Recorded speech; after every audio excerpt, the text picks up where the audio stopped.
Hi peeps, dit is Jenny van Disrupt Tutoring en soos altyd is dit 'n plesier om by julle aan te sluit. Vandag gaan ons praat oor voegwoorde, conjunctions. 'n Voegwoord is die woord wat twee sinne aan mekaar verbind. A conjunction joins two sentences together. Die woordorde voor 'n voegwoord verander nie.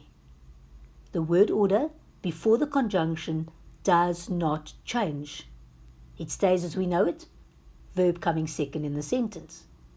Maar die woordorde na die voegwoord kan verander. But the word order after the conjunction can change. Daar's 3 groepe van voegwoorde. There are 3 groups of conjunctions. En jy moet daardie groepe leer. And you're going to need to learn those with their meanings.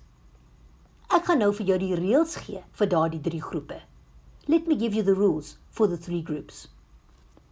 As die voegwoord in groep 1 is, for conjunctions in group 1, is daar geen verandering in woordorde nie. There is no change in word order after a group 1 conjunction. In other words, the verb stays second in the sentence. As dit 'n voegwoord van groep 2 is, kom die werkwoord direk na die voegwoord.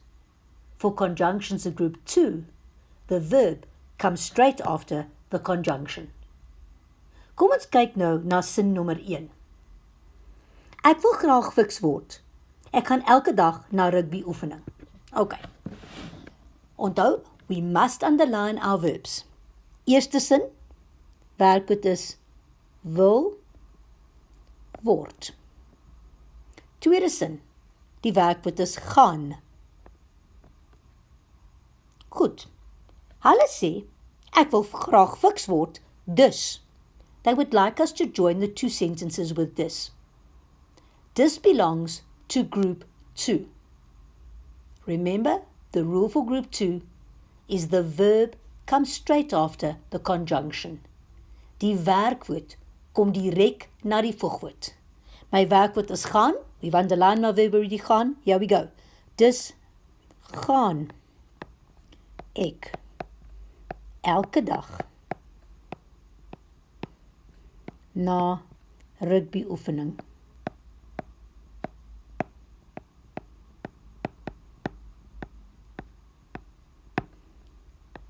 Daar is my werkwoord direk na die voegwoord. My verb straight after the conjunction, group 2. You need to go and learn the conjunctions of group 2 and their meanings. Dit is voegwoorde soos, for example, dus, daarom, dan, toe, anders, nogtans, nietemin, hierdeur, daardeur, gevolglik, al. Go and learn them so you can see that the verb comes straight after that conjunction. Nou sin nommer 2. Ons kan na die lesing oor aardbewings gaan. Ons kan die demonstrasie bywoon. Kom ons onderstreep die werkwoorde. Let's underline my verbs to start. En die eerste sin die werkwoord is kan gaan. Tweede sin die werkwoord is kan bywoon. Kom ons kyk na my antwoord. Ons kan na die lesing oor aardbewings gaan of. And of means or. We know that of belongs to group 1. The rule for group 1, there is no change in word order after a conjunction of group 1. The verb stays in the second position. So ons antwoord is so maklik, such an easy answer, a giveaway present. Of ons kan die demonstrasie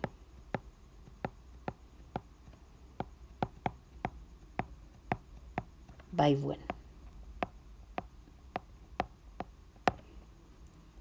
There's my verb staying second in the sentence with the other verb at the end. Group 1.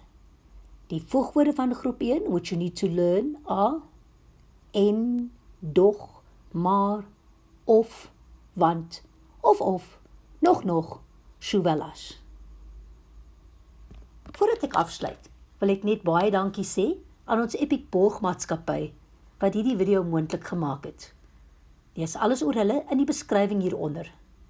Onthou om ons webtuiste te besoek vir meer van hierdie Epic studieklas video's. As jy nie die antwoord op jou vraag kan vind nie, stuur vir ons die vraag en ons sal antwoord met 'n persoonlike video net vir jou. Tot volgende